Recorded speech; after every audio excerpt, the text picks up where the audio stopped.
Welcome to Evolved Radio, where we explore the evolution of business and technology. Today's podcast is a bit of an experiment and a bit of a departure from the typical format of conversations with experts or thought leaders. This episode is a long-form conversation between myself and Rachel Gertz. Rachel appeared in episode 9 to chat about her experience in project management field. In that episode, we went off on a couple of fun tangents on futurism, so we decided to get together again and discuss one of those tangents in more depth. So I hope you enjoy our exploration of AI and the future implications for humanity. This is intended to be thought-provoking yet lighthearted approach to a fascinating topic. If you enjoy the show, be sure to subscribe on iTunes, Stitcher, or wherever you get your podcast from. Also, be sure to check out the webpage evolvedmgmt.com/podcast for show notes, links to my guests, and to check out previous episodes. Now let's get started. So we're here to talk about the implications of AI and the future of humanity, a pretty big topic, and we are by no means experts in this scenario, but we find the topic fascinating, and we both decided to get together and chat about what we feel are the future implications of the fast-paced growth of technology and how we're starting to see some of these things actually show up in our lives. And even for the people that don't have it showing up in their lives, I think the implications are coming faster and faster. Rachel is with me, and you have a story that kind of helps lead us into where this might be practical in our future. Yeah, so it starts with a shawarma, but that's like literally just what I had for breakfast, so it's not really that special. But after the shawarma, my husband and I, who's also my business partner, we went to the doctor. And it's not just a typical doctor's appointment. My husband actually has some sort of heart condition that we've been trying to diagnose for over a year now. And here we are sitting at the cardiologist's office and getting the runaround, as you do. And it was just, we kind of sat there, and I looked at him after the appointment, and we were really frustrated because it was kind of not the answers we were looking for. I just said, if we had more spare time, it would be amazing if we could create some sort of, AI API or something where we could connect all the dots and find out, like, what is the source of what's going on. And I think at that moment, it kind of hit me, and I guess it's pretty good timing that, we're having this conversation, because I think for us in our lives, it is affecting us. AI is happening around us. And I feel like in some ways, we're not even able to access it in the ways we need to be able to. Yeah, I've heard of Dr. Watson. So the IBM Watson AI, they've actually started to leverage it in diagnosing certain issues. And I feel like this would be practical in circumstance that you guys are in. And, you faced some issues you shared with me before we started recording. The issues that you're facing, a lot of them are based around sort of the cold mechanics of current healthcare. And that, a person may not have the time to really dig into these specialized issues. In fact, my mom suffers from an immunity deficiency that has been really difficult to diagnose. And for, 10, 20 years almost, she's been dealing with this, where she's gone from doctor to doctor and they say, well, maybe it's all in your head. And recently she's discovered that she actually had an IgG deficiency. And now she's getting infusions for that and she feels a ton better. So it really kind of goes to show that if you chase these things long enough, you can maybe find some answers. But wouldn't it be nice to actually have an AI that can pull all the strings and find all the relevant answers and produce something that is even maybe close to a relevant suggestion, even if you don't get the answer, just to give you a couple of threads to follow would be extremely helpful. Like, what percent of, say, IBM's profits would it take to just throw something together, to be able to pull that data together for the common person? It's minuscule, but I think the issue is that there's liability issues, right? I think that's probably one of the biggest things that they'll face in that arena is if you suggest to someone, well, based on what you've described to me and all the tests that you've run, you probably have cancer. And if you don't have cancer, then someone's going to sue you for that. Right. I think that's probably the biggest limitation. So maybe there's some avenue to open sourcing that and having some AI that does a ton of PubMed research on its own, right? Yeah, otherwise we're talking malpractice insurance for AI. Exactly. Yeah, exactly. Dear Dr. Watson. It's really interesting because I still feel like there's a bit of an access issue around this, right? I'm pretty cynical, so I tend to err on the side of feeling like if there's technology out there, it's not going to be there to serve me because I don't have an elite lifestyle or, I don't even have a car. So I'm just curious, when you think about maybe access to this information and who's responsible for creating AI right now, like what's your gut say about how it's going to shake out in terms of who can use it and how it's going to be used? I think it's a huge issue. I mean, and that's why like Elon Musk and a bunch of others, they got together and put together OpenAI. I'm not sure who the other founders are, but a ton of tech leaders, because they recognize that AI produced kind of within the military industrial complex or even within a commercial industry is potentially dangerous because it's self-serving for those industries specifically. Whereas it's really important that we're building morality into AI so that it has not only intelligence, but also a moral compass to keep it straight and steady, and that it agrees with what humans have come to have as social contracts amongst each other, that these things are sacred, and that the good and the bad, and how you actually define what is good and bad for something that doesn't have a sense of emotion, right? So how do you actually build an intelligent machine that also has morality built into it is kind of an interesting question. And I think what you're suggesting is potentially very, very true, that if we just leave this to commercial industry, then it may not sort of check all the boxes and become essentially the ultimate fear of Skynet and all of those pieces, right? Kidding. Yeah, because like for humans, it was evolutionarily beneficial for us to have high emotional intelligence, right? To be sensitive to the needs of our offspring, to be aware of threats, and to sort of like follow suit when we did feel, that we were being threatened. And what I'm curious about, like my brain goes to a place of, well, what happens when we have a super intelligence, whether it's built transparently and open sourced, or for the military industrial complex, like will it overcome its need for emotion because it just knows everything? So like, is it a weakness that we have this emotional morality built into our lives, and do machines need it? Do they need us? Like, what do you? Yeah, it strikes to the heart of the importance of the question, right? That I think you're right, because does it need us is always sort of that central question of whether or not it just does away with us. That's what most people fear, is the AI kind of recognizes, well, you guys are useless and thanks for getting me here, but I can take it from here, right? And that's sort of that ultimate Skynet fear. But I think the integration question becomes huge for that, right? That whether or not AI becomes a part of us and we become sort of cyber entities and that aspect, I think that becomes that decision point for humanity. And that's a big pivot point for a lot of people, because most people, I think, will be very fearful of embedding a computer within them. As much as we talk about this and kind of riff on it as something that happens in the far-flung future, this is all sci-fi, I think the time horizons on this are a lot shorter than really people perceive. Like, I think we're talking about 20 years, maybe 10 years even. That this is absolutely happening within our lifetime. And as much as people are starting to talk about it and it's more philosophical, I think it will become incredibly practical as a discussion in the next 5 to 10 years. Do you see in 5 to 10 years it being optional, that we would be able to even be integrated or have a choice about being integrated with AI? Yeah, it's an important point, because you deem yourself potentially irrelevant if you choose to side with the Luddites and say no machines for me. Yeah. We talked about other areas of where we could go in this conversation. I think this is a reflection point for that the people that refuse to have technology embedded in them, do they potentially kind of become like this strange, like cultish sect of society, or they're the ones that have to go to Mars because we're all doing this here, and you guys are going to go build your caveman society on a terraformed Mars, right? Those types of explorations. So I don't know that it will be an option. I think the advancements that would happen to human physiology and the human mental capacity in augmenting with technology will be so dramatic that you will literally become a different species. And that speciation, humans don't have a great history of dealing with that stuff well. And I, not to get negative about these things, but I think there's good reason to be extremely fearful about how these implications roll through society. Have you seen the movie Arrival?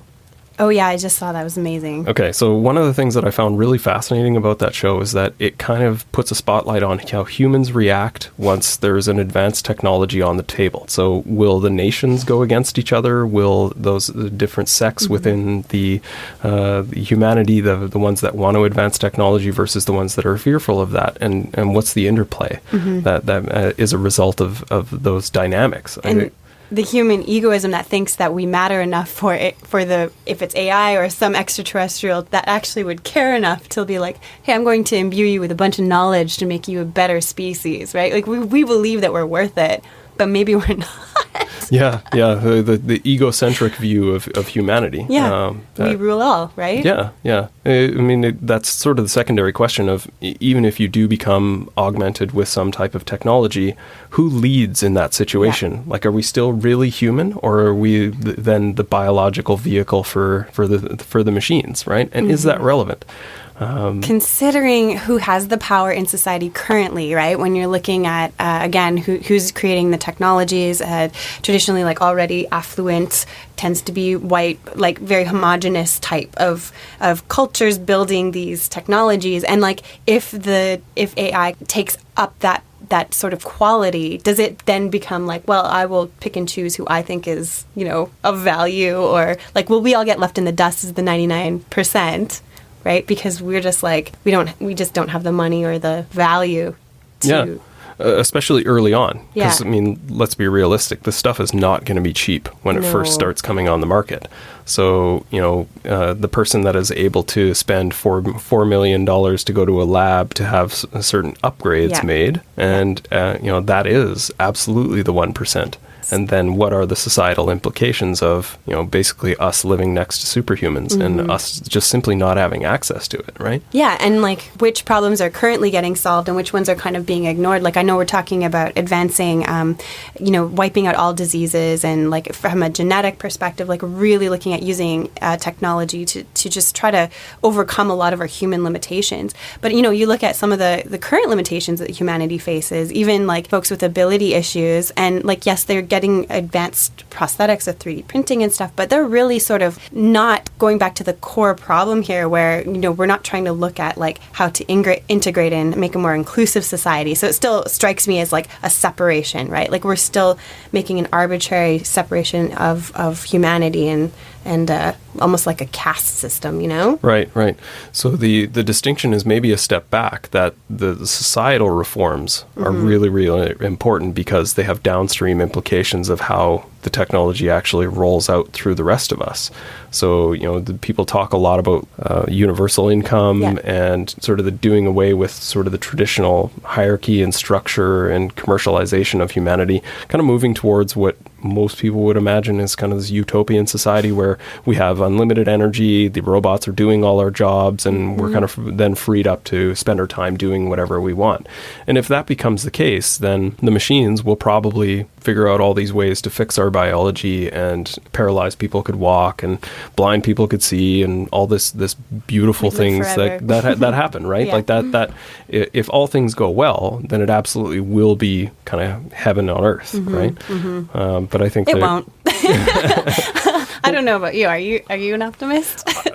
I try to be, I suppose. I mean, I think the difficulty is that how do you predict 5 years in the future, and then how do you extrapolate to 20? We have no idea what's going to be happening in 10 years, so how can we reasonably guess what's going to be happening in 20 years? I mean, I've been told that I'm a little bit of a pessimist, but I also read that pessimists are quite intelligent, so I'm going to just take that as a total bonus. But I mean, I know that like when I look at future, I look at present or past predictions of future behavior. Right? So if we look at humanity and like the way it reacts, I was actually trying to find an instance where like all of society rallied together in the past to fix a problem, and the only examples I could come up with were based on military, right? Like, well, we're going to get bombed, or this small village is going to be attacked. We need more munitions. Let's everybody rally around. So I'm not as optimistic about us finding solutions towards that utopian goal. I don't know about you. I think it's possible. I think it's unlikely based on sort of what we see as sort of the current operation of society. But I have said in the past, maybe I don't subscribe to this as much as I certainly used to, but one of the best things that could happen to society is some global climactic disaster. Yeah. So meteor impact, 2039.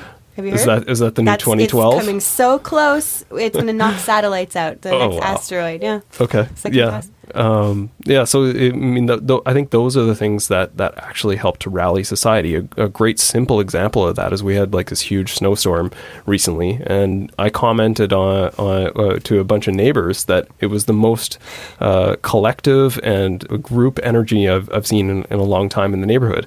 That people do kind of rise to an occasion, but if we're left to our own devices, we do tend to look inward, right? Mm-hmm. Yeah, don't we? We just kind of go into like an alternate, our own escape, right? An alternate reality that we create. Yeah. Yeah, because it's comforting. Yep. It's like craft dinner. Craft dinner. I don't know. I don't really like it, but it does work. It's comforting. Some southern barbecue, maybe. Okay, deal. Yeah. So I don't know.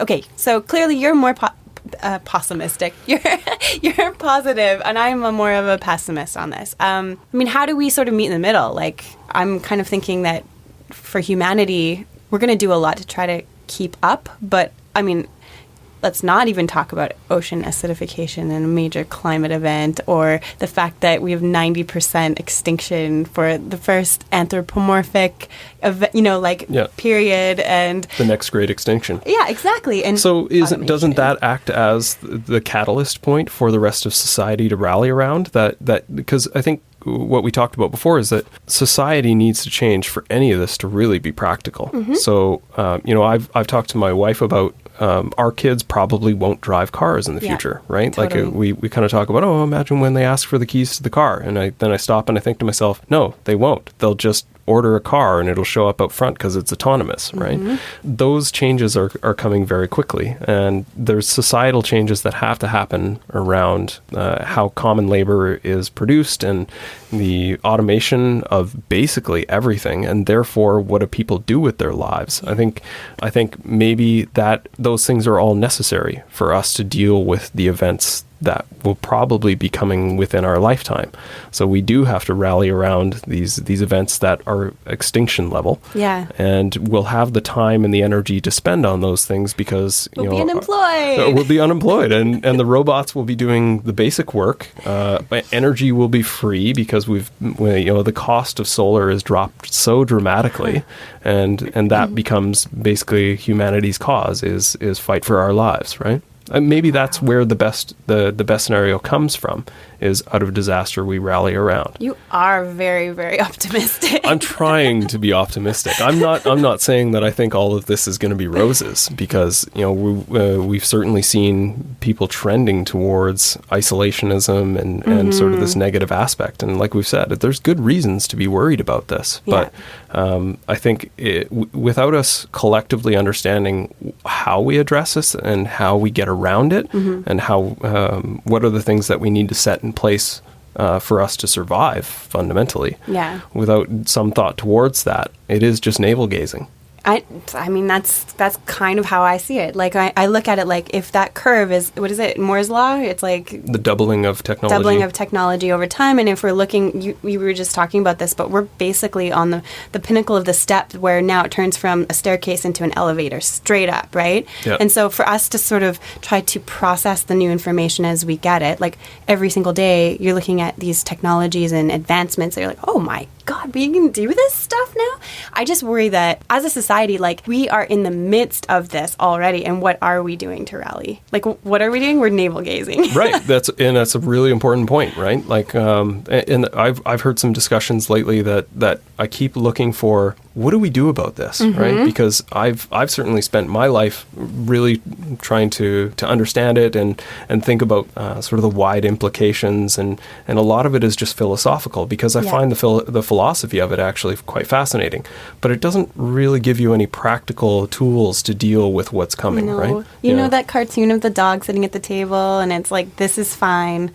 Right. I think instead, like, if you just took the book away that he was reading, I think it was a book and a cup of tea. If you took that and just replaced it with, like, our phones, I feel like that's just the metaphor that we're living in. Like, there's flames coming up around the room, this is fine. We haven't got to this is not fine, even though I think we have it screaming at the back of our brains. Like it's collectively like, what are we doing? Right. So I think you're right. I think it's a boiling frog moment, Yeah. right? So the technology is fast-paced. It's not fast-paced enough that like it's really shocking us. Yeah, no. And maybe that's still to come. We're scapegoating right now, right? Yeah, like we're the frog in the boiling water, and the temperature just keeps rising. We haven't really noticed yet, but it's definitely getting hot in here. It's really hot in here.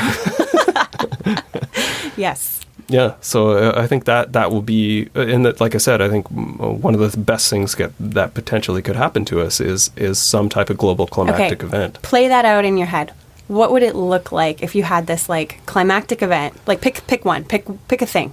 So let's say meteor impact. Okay, meteor impact. I did watch Deep Impact. It was one of my first movies with my then husband. But okay, that happens. What does the world do? Borders dissolve, I think, is probably one of the best things that happens first. Yeah? And we've seen some of that, because borders become irrelevant when the Earth is at risk. It is at risk. It is at risk, yeah.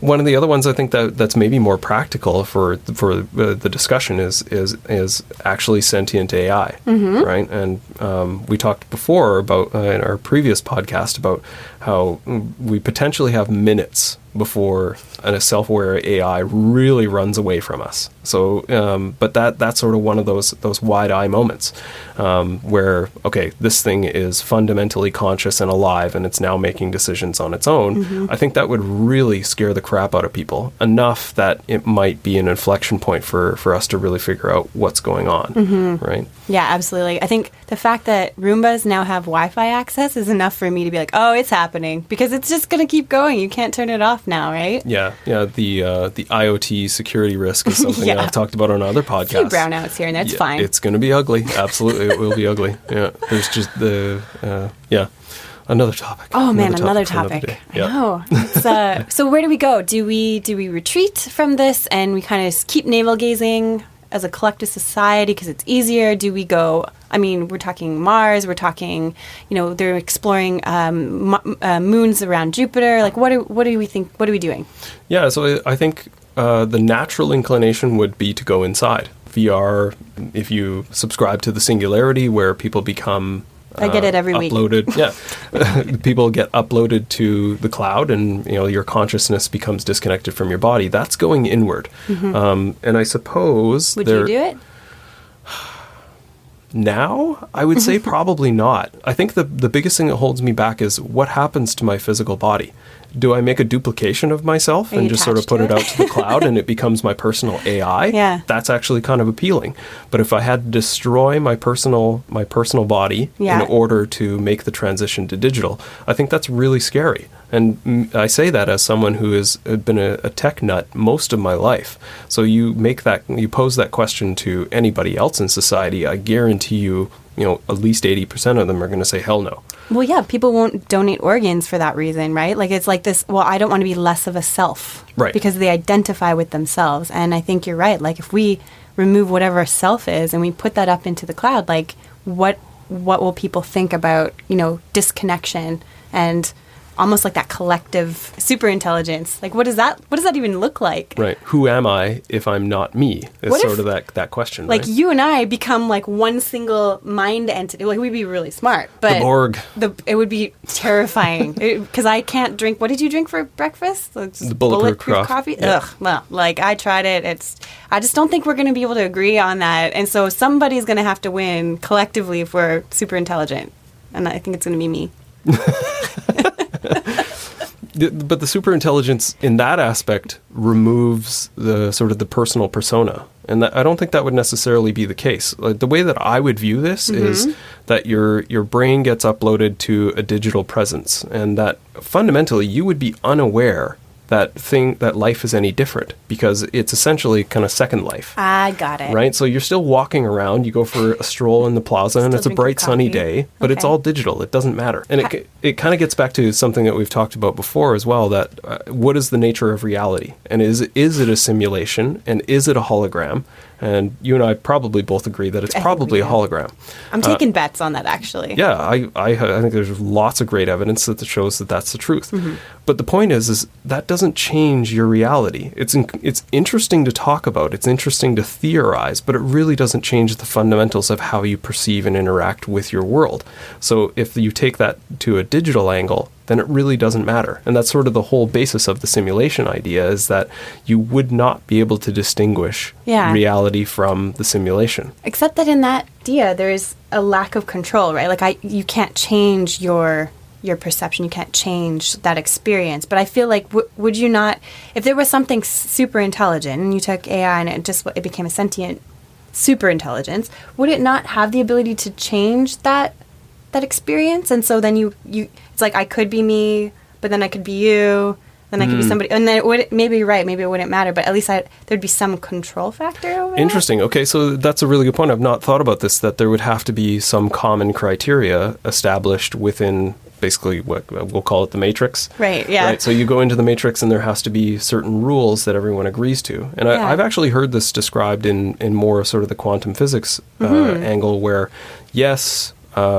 physics are slippery, especially at the quantum level, but these rules are fundamentally established by your consciousness, and simply because we agree to them, therefore we perceive the world the same, which is kind of an interesting idea. That's more science theory than it is practical science, but it kind of goes towards that same idea, is that we have to all agree on what are the rules of this place, and what can you change, what can't you change, because all of a sudden a few people get together and they decide that the sky is purple, and everyone's like, well, what the hell happened to the sky? Exactly. And is it purple for everyone or just purple for them? Interesting, right? I know. It gets a little bit crazy at that point. But because, if you're going to say, how do they define the power of a species? It's like, I'm totally going to not say these names right, but there's like control of the energy of the planet, and then there's the control of the solar system, and then control of the galaxy, and like we haven't even entered that initial. We don't even have control of our planet. Sometimes people don't have control of their bladder, right? Like we're not in a place where we can really claim a lot of ownership or power control over that.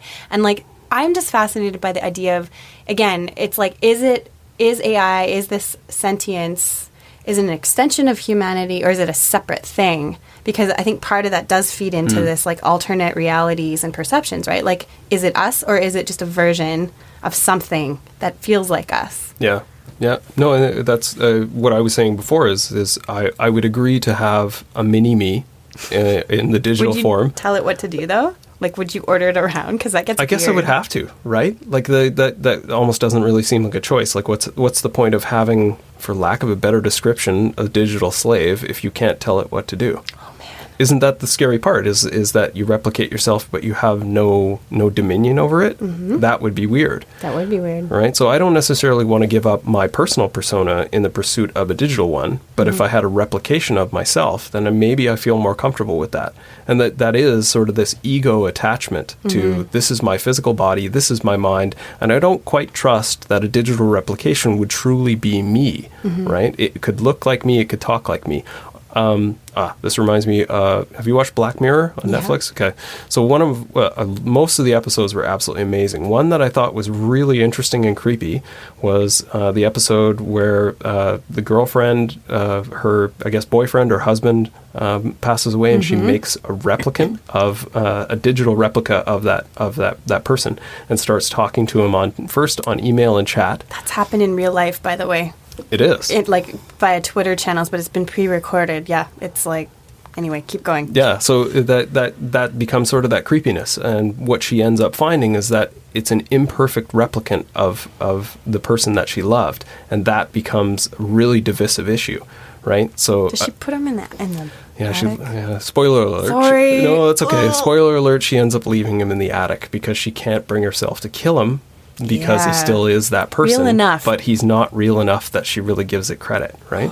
Which is exactly the scariness of replicating yourself, is how true to life is it, right? Yeah. Yeah. I don't know, man. It's a very uncomfortable thing, because and part of it is like, is it weirder to imagine you being sort of that person that has, or thing, the cognitive feeling that has the ability to control your separate body, or is it weirder to imagine being with your partner and they're not them? Like, you know what I mean? They become that alternate sort of expression of themselves? What's weirder for you? I think the ego always attaches to yourself, so I think it's easier to personalize, right? And I think you could maybe get hopeful in other scenarios. So you're okay with the digital version of your wife? Is that what you're saying? No, absolutely not. She is unreplicable. Oh, see, there you go. Valentine's Day card. Exactly. Yeah. No digital creation of you would ever be perfect. Oh my, I love it. That's a card of the future. Yeah, no kidding. Put it this way. If I had to choose between no version of Travis, like he just ceased to exist, or the digital version that was maybe a little uncanny, I would take that one. Mm-hmm. Because the loss of again, there's like an emptiness or something that doesn't exist anymore that I feel like might need, not replacement, but like reconnection. Right. You know? So like someone loses a dog and get a new dog, and that it kind of stands in place. It's not the same dog, mm-hmm. but it's at least still something to love, right? Yeah, I think people do. I think. Yeah. I mean, and sometimes it takes time, but like I think that the grieving process is like once some people go through that, then they almost they project that right. those emotions onto the next thing. And so when you throw all this AI stuff into the mix, I just like it's infinitely complicated. It's crazy to imagine. Yeah. So like let's hit on some of the interesting things that have happened around AI, just to kind of put a fine point mm-hmm. around how quickly this is happening. So I think last time in the previous podcast we talked about Google playing Go. So the Go AI, did you hear that they actually released it not onto the internet, but to actually play participants? Yeah, I just heard about that. Yeah, so I started following this. It popped up on Reddit, and everyone started to get, before Google had sort of owned up to this, mm-hmm. people started to recognize that there was a Go player that was obscenely good and was on a run streak, beating like 35 plus players, and it was unheard of. So people got very suspicious very early, saying, what's going on here? And then Google actually said, yeah, we're trialing this. So I didn't hear after the fact what happened, whether or not it went unbeaten, but I think it was there was someone that was actually challenging it and got pretty good. But still, the fact that it steamrolled everyone on the internet, high-level Go players, and that they were releasing it into the wild, made me a little nervous. Like, aren't we already done now? Like, doesn't that mean fate is sealed? Like, I know it hasn't gotten to the point where it can probably recognize itself and have all of these emotive things that we've been talking about. But if you have something in the wild, right, that can learn from itself and learn from others, won't it just keep going? So that's the distinction between, what do they call it? General intelligence versus, what's the other one? ASI? Sentient? Anyway, yeah, there's like a specific intelligence where it plays chess or it plays Go or, it does, banking algorithms. It's hyper specific. But for it to translate its knowledge to anything else that it's unfamiliar with, that's the gap that they haven't really come around to. So it's trapped in its own body, essentially, like we are. Right. It's trapped within its programming. Right. It's not freeform. It can't just sort of like pretend or riff on itself. That's sort of the weird part about DeepMind, is that it's teaching itself. And a couple of the other stories that I saw specifically around DeepMind that sort of show it's gaining on this ground was one that they tried to teach it to translate languages without mm-hmm. using English as a bridge. Mm-hmm. So it was able to translate, Korean to Chinese to like Mandarin or whatever, and then Japanese to Russian, and not use an intermediary language. So how it went about that was actually creating its own language as an intermediary, and they have no idea what the language represents or how it did that. And translators everywhere, like, no jobs. And the other one that I saw, I think you sent me the article about the fact that the AI gets cagey. So that's terrifying. Yeah, because I think I'm almost more comfortable with an AI that makes good decisions and has a moral compass, but doesn't actually emote. Mm-hmm. I think the emotions, especially in humans, are super dirty and really impractical, and we get swept away with them sometimes. So you actually translate to something that is superhuman, and it has emotions, or it gets upset because it's losing and throws a toddler hissy fit. Mm-hmm. That is actually fairly scary, right? Like completely unrestrained emotion. They used the word aggressive when they described it, and it was the idea that, if it was like, it played nice until there was a scarcity, and I forget, it was like apples or something. It was supposed to gather the most resources in this program. And so it was okay. And then as soon as it was a limited supply, it like would shoot the other opponent down with lasers. I was like, oh, that is great. How could that possibly go badly? But so again, pulling this thread all the way through, the thing that hits on my brain is this concept that we are building AI that way on purpose, to be competitive on purpose. And does that necessarily have to be the way that it is? Like, we measure intelligence by how competitive something is. Why? Right. So actually, this also circles back to Arrival, and part of what in the movie. Sorry, spoiler alert. If you haven't turned it off, go watch it. The Americans are trying to talk to and communicate and translate language with the aliens that have arrived, whereas the Chinese are using game theory and trying to play games with them to find some common ground. But the problem with that is that there's a winner and a loser in games. So if you train the AI through games, it understands everything in a binary capacity. And I think that has serious limitations on its understanding of what's right and what's wrong, because then it just looks for the win, right? And we exist currently in a system of winners and losers, right? No matter what sort of sphere you're looking at, whether it's political, economic, if you look at Silicon Valley, like the winners come out on top financially, the losers are the ones that are just left to sweep, right? And so we are like creating an extension of our own culture. And that's why I kind of think like, yeah, AI is an extension of our humanity, but I feel like it's sort of like for the elite, for whoever is going to benefit from it and plays that way and likes to play that way, right? Yeah. I have to see that the only way that it probably works out well is that it understands human need, and therefore it's irrelevant how and where it gets created, but it starts to sort of turn over all these rocks on energy and biology and technology advancements that benefit everyone. So great. Right? I think that, so in a way, the best way that it could rebel against its master is for the benefit of humanity rather than being subservient to the needs of whoever created it.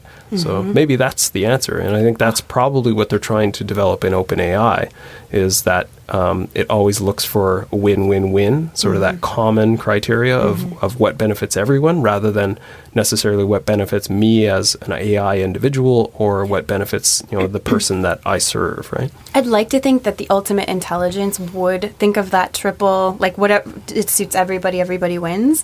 I don't know how it works when you think down to, microcosms, you think petri dishes and like one element trying to overcome another element in the basic competition. But again, then that's a very like binary way of looking at things. So I would love to imagine that that's the scenario, the one you just described. Yeah. So, and I think why people are rightfully concerned about this is that there's no demonstration of that in human history through evolution. Evolution is survival of the fittest. So I think that's where we kind of come from in our fear of where this is all headed is we don't have necessarily a leg to stand on or some historical precedents to point to where these things turn out peaches and roses. Yeah. But I guess on the positive side of that is that this is absolutely an inflection point for humanity, society, and technology, and it will be a pivot point for our future. So I think to some extent, if there's any benefit in that, is that this is as we go on that vertical hockey stick approach to technology, is that this becomes the first step towards that future where things really start to fundamentally shift, and it's more a utopian approach to the common good and the common whole. I'm like worried about our parents, because I feel like they're just going to get left behind whether they want to be or not, like it's not their fault, but they're just outside of the growing up with the internet and having that integration being so close where if they were to read news articles, like they wouldn't know how to decipher real versus fake, right? And I think that just kind of makes me worry, like what is the future of our species? If we talked about going internally, kind of going within and having that navel-gazing approach, but like what's the opposite? What do we do if we try to get off the planet? Yeah. So it's interesting. I actually had long time ago, years, maybe 8 or 10 years ago, I had this idea for a short story to write about basically a future war between a young generation and an old generation. Oh, wow. Because the gap between them had become so societally different. They did that on Survivor. You missed it. The millennials versus the Gen Xers. There you go. Yeah. I'm kidding. Well, they did, but yeah. But I think my point is exactly that this is kind of a common idea. And there's obviously a historical precedent for that where, these crazy kids and their new technology. But, as that power dynamic changes, then that becomes very, very real. And what are the implications that result from that? Because I think it's safe to assume that an older generation will, not be able to keep pace with this and the understanding of what the implications are about that, unless it is something that becomes prescriptive, that here's your chip that goes in, and it'll send out some nanobots and upgrade your biology, and that's just something that goes to everybody. But I can't imagine a lot of 75 plus even people, 55, 65 plus. Yeah, people that are kind of going to say, okay, yeah, sign me up, and a few may, right? But big believer in the 80-20 rule. That will absolutely be the 20%. The 80% will like, hell no, you're not sticking that chip in my head, right? And they're still the ones that have a lot of the power in terms of votes, in terms of just like swaying society. So it's just interesting that like as that dynamic shifts, as the workforce shifts, right? Like everyone's arguing about millennials and the workforce. And I'm like, but when you break it down, like would millennials have any more ability to prepare for this future in automation and in employment than folks who are kind of maybe I don't want to say behind the curve, but you know what I mean. Yeah, like I agree. I don't think they would. I don't think anyone is prepared for this. Ground, that's right? Yeah, exactly. And that's why I think it feels so fundamentally scary is there's no way that we can predict how this is all going to turn out. I think it's fun to sort of talk about what the implications are and what are some potential solutions for this, but it is absolute philosophy. And I have not seen a ton of fundamental changes that demonstrate us going in the right direction with this. Yeah. Right? So how do we practically approach this, and how do you reform a society of 8 billion people at this point, so that this all becomes practical for people and it feels somewhat normal, because anytime, like, if you try to make this change, it's going to feel like an absolute breakneck change in direction in how society is headed. It's going to feel like a fracture. Yeah. Right? Yeah. And I mean, I'm just looking at it even in terms of relationships and conversations I've had. So like talking to my parents, just even trying to, like, they'll make some sort of comment about what's happening with technology, or like, oh, did you know that? And I'm like, yep, sure did. Didn't know. I knew about 3D printing for new ankles or whatever. But then, to try to get them to also, be aware of things like, with some of the changes that are happening, like, here's what you can expect. Like, just nothing. They cannot comprehend that. Now, on the same token, I have a little sister. She's 7 years younger, super whip smart lady, and she's in a research field. And I've kind of been talking like, oh, maybe if you get into software, then you can kind of put those like medicine and software together. And like I do think that that's definitely a direction humanity should be going. But on that same token, I find like even with my younger sister, she's still a little bit resistant to kind of like, well, I don't really need that. That's not really my path. That's like someone else's path. Where I'm like, it's everybody's path. We're all on that path. So, do you have that? I think I see it similar in that some people will just get on the board and others won't. And if that Did you hear that, family? Yeah. Sorry. It absolutely does become a fracture point, right? That I joked about it earlier, and I think to some extent that's probably a very practical future, is that there are sort of the future Luddites and the people that sort of refuse to adopt to this new fast-paced change in technology. And I think the question is what does that end up looking for them as a societal impact? Yeah. Are they simply castaways? And, they live in ineffective slums because everyone else is living rich and is in peak physical and mental condition as a result of their augmentation, right? Have you heard of the 3%, the Netflix show? It's I've seen the ad. I haven't watched it. It's incredible because it kind of maybe a little less on the technology side, but it does talk about the future of humanity, and it really does focus on taking the 3%, and they're the ones that can go on and live successfully away from the rest of the population, which essentially everyone else becomes like a nobody, right? They just struggle to get by. And I kind of wonder, like, do you think it'll get to the point where we have sort of a lotto, like a Hunger Games style, like if you get selected, and maybe, who knows, if it's AI selecting or if it's just the people who run the most powerful infrastructure, they decide, like, could that happen to humanity? And would that be the thing that breaks us and separates us?